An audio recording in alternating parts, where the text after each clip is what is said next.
नमस्कार दोस्तों। आज हम इंडियन पॉलिटी का एक ऐसा टॉपिक पढ़ने जा रहे हैं जहां से एग्ज़ाम में कई बार प्रश्न पूछे गए हैं और आपके एग्ज़ाम में भी पूछे जा सकते हैं। दोस्तों, इस वीडियो में हम भारतीय संविधान के अनुसूचियों के बारे में विस्तार से पढ़ेंगे और अंत में महत्वपूर्ण प्रश्नों का टेस्ट भी लगाएंगे। तो प्लीज़ आप इस वीडियो को पूरा ज़रूर देखें। वीडियो बहुत ही ज़बरदस्त, बहुत ही शानदार होगी। चलिए शुरू करते हैं। भारतीय संविधान में मूल रूप से 8 अनुसूचियां थी, लेकिन वर्तमान में भारतीय संविधान में 12 अनुसूचियां हैं।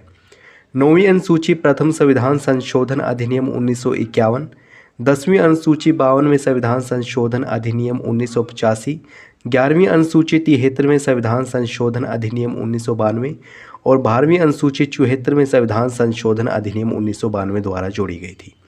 अब आइए इन अनुसूचियों के बारे में विस्तार से जान लेते हैं। यहाँ से एग्जाम में प्रश्न ज़रूर पूछे जाते हैं। प्रथम अनुसूची यानी कि फर्स्ट शेड्यूल, इसमें राज्यों के नाम और उनके राज्य क्षेत्रों के बारे में बताया गया और साथ ही साथ संघ राज्य क्षेत्रों यानी कि यूनियन टेरिटरीज़ के नाम और उनकी सीमाओं के बारे में बताया गया है।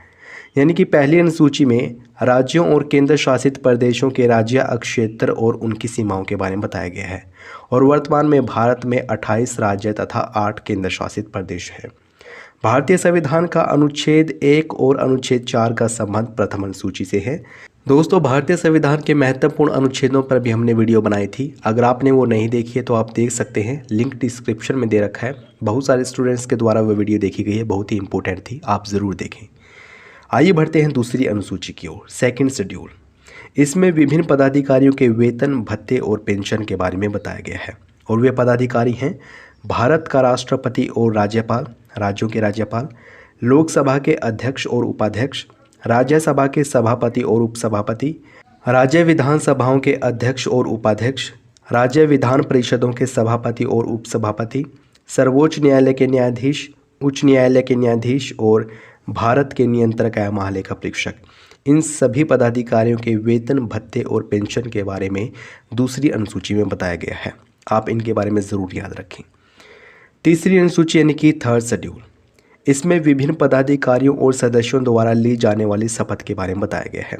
यानी कि तीसरी अनुसूची का संबंध शपथ से है। किन की शपथ से? संघ के मंत्री, संसद के सदस्य, संसद के चुनाव के अभ्यर्थी, राज्य के मंत्री, राज्य विधानमंडल के सदस्य और राज्य विधानमंडल के चुनाव के अभ्यर्थी, सर्वोच्च न्यायालय के न्यायाधीश, उच्च न्यायालय के न्यायाधीश, भारत का नियंत्रक एवं महालेखा परीक्षक।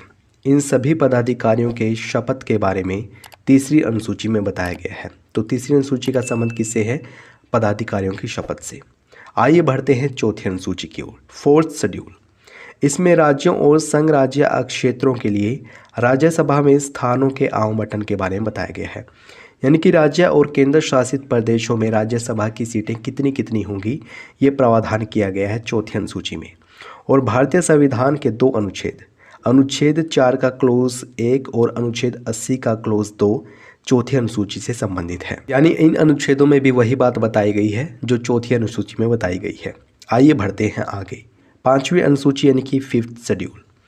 इस अनुसूची में अनुसूचित क्षेत्रों और अनुसूचित जनजातियों के प्रशासन और नियंत्रण से जुड़े प्रावधान किए गए हैं। याद रखें, अनुसूचित जनजातियों के प्रशासन से संबंधित प्रावधान किस अनुसूची में किए गए हैं? पांचवी अनुसूची में। और भारतीय संविधान का अनुच्छेद 244 का क्लोज 1 पांचवी अनुसूची से संबंधित है। आइए बढ़ते हैं आगे, छठी अनुसूची यानी कि सिक्स्थ शेड्यूल। इसमें असम, मेघालय, त्रिपुरा और मिजोरम राज्य के जनजातीय क्षेत्रों के प्रशासन से संबंधित उपबंध किए गए हैं। पूर्वोत्तर भारत के 4 राज्यों असम, मेघालय, त्रिपुरा और मिजोरम, इन 4 राज्यों के जनजातीय क्षेत्रों के बारे में बताया गया है छठी अनुसूची में। आप इन चारों राज्यों के नाम ज़रूर याद रखें, यहाँ से प्रश्न बनते हैं एग्जाम में। सातवीं अनुसूची यानी कि सेवेंथ शेड्यूल, मोस्ट इंपॉर्टेंट है ये भी। इसमें 3 सूचियों के बारे में बताया गया है, संघ सूची, राज्य सूची और समवर्ती सूची। संघ सूची पर कानून बनाने का अधिकार केंद्र सरकार अर्थात संसद को है, राज्य सूची पर कानून बनाने का अधिकार राज्य सरकारों को है और समवर्ती सूची पर कानून बनाने का अधिकार केंद्र सरकार और राज्य सरकार दोनों को है। बट इसका मतलब ये नहीं है कि राज्य सूची पर जो कानून बनाए जाएंगे या फिर राज्य सूची के विषयों पर जो कानून बनाए जाएंगे वो सिर्फ और सिर्फ राज्य सरकारों द्वारा बनाए जाएंगे। अगर राज्य सूची का कोई विषय राष्ट्रीय महत्व का है तो उस पर संसद अर्थात केंद्र सरकार भी कानून बना सकती है। मूल संविधान में संघ सूची में 97 विषय थे, राज्य सूची में 66 और समवर्ती सूची में 47 विषय थे। लेकिन वर्तमान में संघ सूची में 100, राज्य सूची में 61 और समवर्ती सूची में 52 विषय हैं। और भारतीय संविधान का अनुच्छेद 246 7वीं अनुसूची से संबंधित है। आइए बढ़ते हैं आगे और जान लेते हैं 8वीं अनुसूची के बारे में। यहाँ से एग्जाम में भर भर के प्रश्न पूछे जाते हैं, आप इसके बारे में ज़रूर याद रखें। इसमें संविधान द्वारा मान्यता प्राप्त भाषाओं का उल्लेख किया गया है, यानी कि 8वीं अनुसूची का संबंध भाषाओं से है। मूल संविधान में 8वीं सूची में 14 भाषाओं का उल्लेख किया गया था, लेकिन वर्तमान में इस अनुसूची में 22 भाषाएं हैं, यानी कि 8 भाषाओं को संविधान संशोधनों के माध्यम से जोड़ा गया है। कौन सी भाषा को या फिर किन भाषाओं को किस संविधान संशोधन के माध्यम से जोड़ा गया है, ये एग्जाम में पूछा जाता है। तो आइए जान लेते हैं।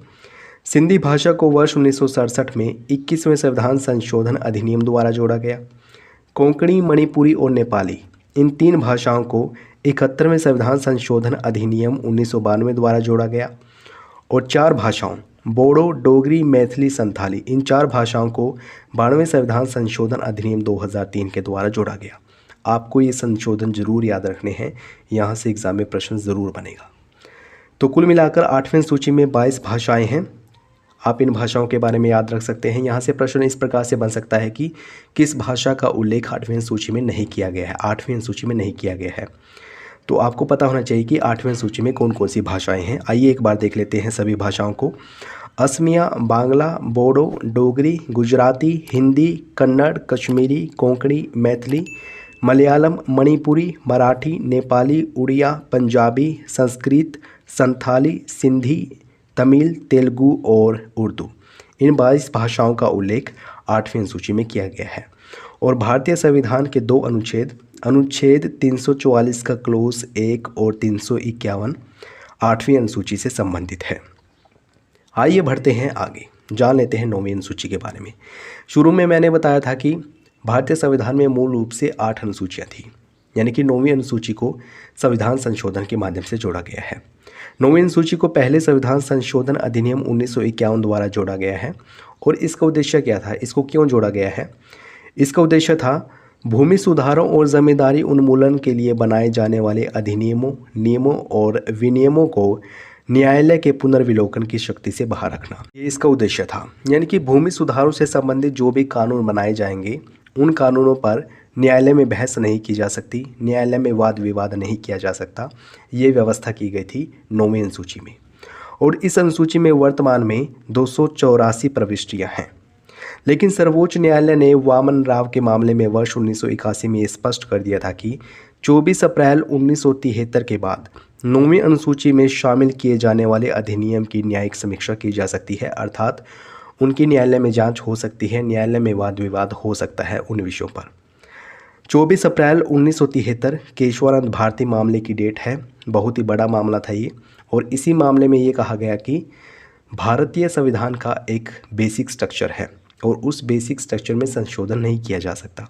आप जहाँ मर्जी संशोधन कर सकते हैं, लेकिन संशोधन ऐसा होना चाहिए जिससे बेसिक स्ट्रक्चर का उल्लंघन ना हो। ये व्यवस्था केशवानंद भारती मामले में की गई थी। जो 9वीं अनुसूची है, इसका संबंध अनुच्छेद 31 ख से है। आइए बढ़ते हैं आगे, जान लेते हैं 10वीं अनुसूची के बारे में, 10th शेड्यूल।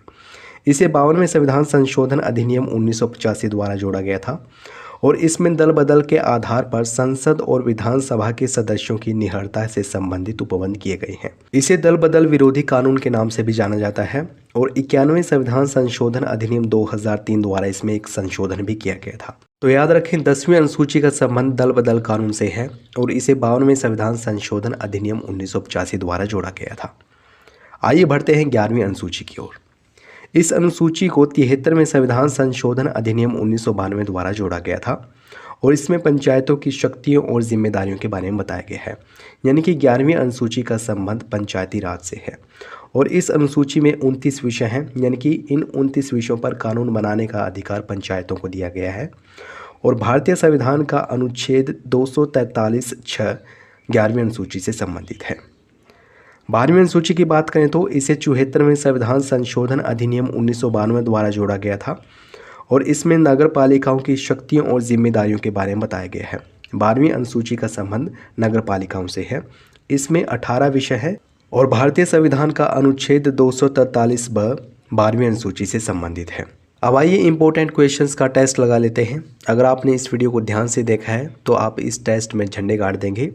पहला प्रश्न है, भारतीय राज्यों के नाम और उनके राज्य क्षेत्रों का संबंध किस अनुसूची से है?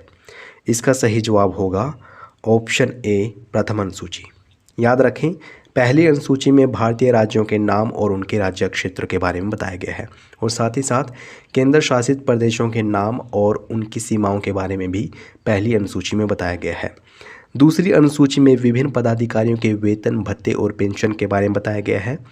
तीसरी अनुसूची में विभिन्न पदाधिकारियों की शपथ के बारे में बताया गया है और चौथी अनुसूची में बताया गया है कि राज्यों और केंद्र शासित प्रदेशों में राज्यसभा की कितनी कितनी सीटें होंगी। आइए बढ़ते हैं नेक्स्ट इंपॉर्टेंट क्वेश्चन की ओर। अगला प्रश्न है, भारत के विभिन्न पदाधिकारियों के वेतन, भत्ते तथा पेंशन का प्रावधान किस अनुसूची में किया गया है? इसका सही जवाब होगा ऑप्शन बी, दूसरी अनुसूची में। याद रखें, दूसरी अनुसूची का संबंध पदाधिकारियों के वेतन, भत्ते और पेंशन से है। बढ़ते हैं आगे। सिंधी भाषा को किस संविधान संशोधन अधिनियम द्वारा 8वीं अनुसूची में जोड़ा गया? इसका सही जवाब होगा ऑप्शन ए, 21वें संविधान संशोधन अधिनियम 1967। 21वें संविधान संशोधन अधिनियम 1967 के द्वारा सिंधी भाषा को 8वीं अनुसूची में जोड़ा गया था। 8वीं अनुसूची का संबंध भाषाओं से है। मूल रूप से इसमें 14 भाषाओं का उल्लेख किया गया था, लेकिन वर्तमान में 22 भाषाएं हैं। नेक्स्ट क्वेश्चन है, भारत के विभिन्न पदाधिकारियों द्वारा ली जाने वाली शपथ का उल्लेख भारतीय संविधान की किस अनुसूची में मिलता है? इसका सही जवाब होगा ऑप्शन सी, तीसरी अनुसूची में। याद रखें, तीसरी अनुसूची में विभिन्न पदाधिकारियों द्वारा ली जाने वाली शपथ के बारे में बताया गया है। नेक्स्ट इंपॉर्टेंट क्वेश्चन है, निम्नलिखित में से कौन सी अनुसूची 74वें संविधान संशोधन अधिनियम 1992 द्वारा जोड़ी गई थी? इसका सही जवाब होगा ऑप्शन डी, 12वीं अनुसूची। 12वीं अनुसूची को 74वें संविधान संशोधन अधिनियम 1992 द्वारा जोड़ा गया था और यह नगर पालिकाओं से संबंधित अनुसूची है। इसमें 18 विषय हैं। 8वीं अनुसूची है जो, ये तो ऑलरेडी थी संविधान में। 10वीं अनुसूची को 52वें संविधान संशोधन अधिनियम 1985 द्वारा जोड़ा गया था, दल बदल कानून से संबंधित है। 11वीं अनुसूची को 73वें संविधान संशोधन अधिनियम 1992 द्वारा जोड़ा गया था और 8वीं अनुसूची का संबंध किससे है? भारतीय भाषाओं से है। 11वीं अनुसूची का संबंध पंचायती राज व्यवस्था से है। नेक्स्ट इंपॉर्टेंट क्वेश्चन है, कोंकणी, मणिपुरी तथा नेपाली भाषाओं को किस संविधान संशोधन अधिनियम द्वारा 8वीं अनुसूची में जोड़ा गया? इसका सही जवाब होगा ऑप्शन बी, 71वें संविधान संशोधन अधिनियम 1992 द्वारा। याद रखें, 71वें संविधान संशोधन अधिनियम 1992 के द्वारा 3 भाषाओं को, कोंकणी, मणिपुरी और नेपाली, इन 3 भाषाओं को 8वीं अनुसूची में जोड़ा गया था। 21वें संविधान संशोधन अधिनियम द्वारा सिंधी भाषा को 8वीं अनुसूची में जोड़ा गया था। नेक्स्ट क्वेश्चन है, किस अनुसूची का संबंध दल बदल विरोधी कानून से है? इसका सही जवाब होगा ऑप्शन बी, 10वीं अनुसूची। 10वीं अनुसूची का संबंध दल बदल विरोधी कानून से है और इस अनुसूची को 52वें संविधान संशोधन अधिनियम 1985 द्वारा जोड़ा गया था। 9वीं अनुसूची का संबंध भूमि सुधार कानून से है और इसे जोड़ा गया था पहले संविधान संशोधन अधिनियम 1951 द्वारा। 11वीं अनुसूची का संबंध पंचायती राज व्यवस्था से है, इसे जोड़ा गया था 73वें संविधान संशोधन अधिनियम 1992 द्वारा और 12वीं अनुसूची का संबंध नगर पालिकाओं से है, इसे जोड़ा गया था 74वें संविधान संशोधन अधिनियम 1992 द्वारा। नेक्स्ट इंपॉर्टेंट क्वेश्चन है, भारत के राज्य और संघ राज्य क्षेत्रों के लिए राज्यसभा में स्थानों का आवंटन किस अनुसूची में उल्लेखित है? इसका सही जवाब होगा ऑप्शन डी, चौथी अनुसूची में।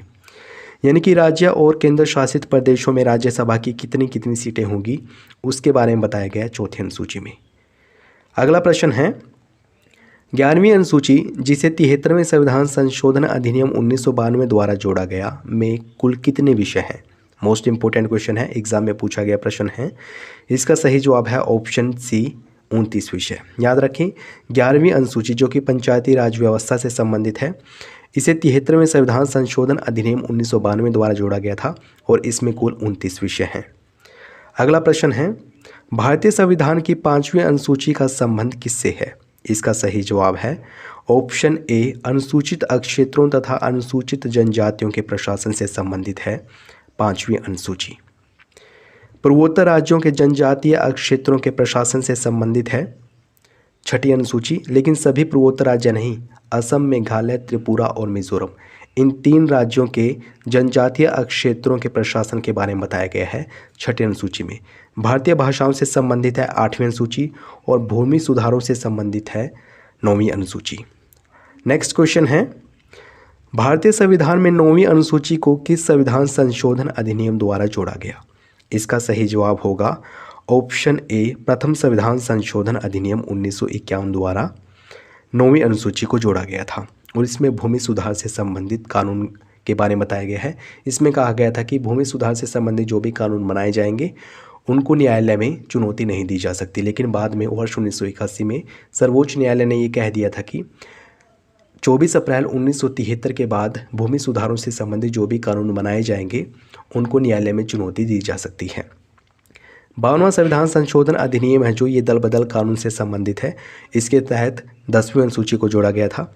73वें संविधान संशोधन अधिनियम 1992 के द्वारा 11वीं अनुसूची को जोड़ा गया था जिसमें पंचायती राज के बारे में बताया गया है और 74वें संविधान संशोधन अधिनियम 1992 के द्वारा 12वीं अनुसूची को जोड़ा गया था, इसमें नगर पालिकाओं के बारे में बताया गया है।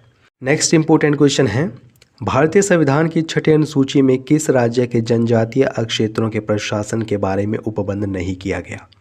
इसका सही जवाब होगा ऑप्शन डी, नागालैंड। याद रखें 6ठी अनुसूची में पूर्वोत्तर भारत के 4 राज्यों के बारे में बताया गया है। 4 राज्यों के जनजातीय क्षेत्रों के प्रशासन से संबंधित प्रावधान किए गए हैं।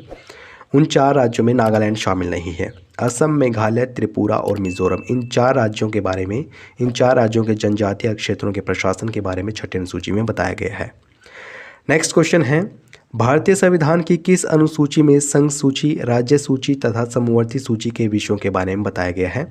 इसका सही जवाब होगा ऑप्शन ए, 7वीं अनुसूची। याद रखें 7वीं अनुसूची में 3 सूचियां दे रखी हैं, संघ सूची, राज्य सूची और समवर्ती सूची। संघ सूची पर कानून बनाती है संसद, राज्य सूची पर कानून बनाती है राज्य सरकारें और समवर्ती सूची पर कानून बनाने का अधिकार राज्य सरकार और केंद्र सरकार दोनों को है। 8वीं अनुसूची भाषाओं से संबंधित है, 9वीं अनुसूची भूमि सुधार से संबंधित है और 10वीं अनुसूची दल बदल कानून से संबंधित है। तो ये प्रश्न आप लोगों के लिए है। प्लीज़ आप इस प्रश्न का सही जवाब कमेंट बॉक्स में ज़रूर बताएं। डिटेल में बताएंगे तो हमें और अच्छा लगेगा और आपके कमेंट को पिन भी कर दिया जाएगा। प्रश्न पूछा गया है आपसे, बोडो, डोगरी, मैथिली और संथाली भाषाओं को किस संविधान संशोधन अधिनियम द्वारा 8वीं अनुसूची में जोड़ा गया? ऑप्शंस हैं 21वें संविधान संशोधन अधिनियम 1967, 73वें संविधान संशोधन अधिनियम 1992, 92वें संविधान संशोधन अधिनियम 2003 या फिर 52वें संविधान संशोधन अधिनियम 1985। आप इस प्रश्न का सही जवाब कमेंट बॉक्स में ज़रूर बताएं। वीडियो कैसी लगी है ये भी बताएं। अगर अच्छी लगी है तो प्लीज़ इसको लाइक और शेयर करना न भूलें। अगर आपने चैनल को सब्सक्राइब नहीं किया है प्लीज़ अभी सब्सक्राइब करें। यदि आप इस वीडियो की PDF प्राप्त करना चाहते हैं तो डिस्क्रिप्शन में लिंक दे रखा है, उसके माध्यम से आप इस वीडियो की PDF प्राप्त कर सकते हैं। वीडियो देखने के लिए आपका बहुत बहुत धन्यवाद।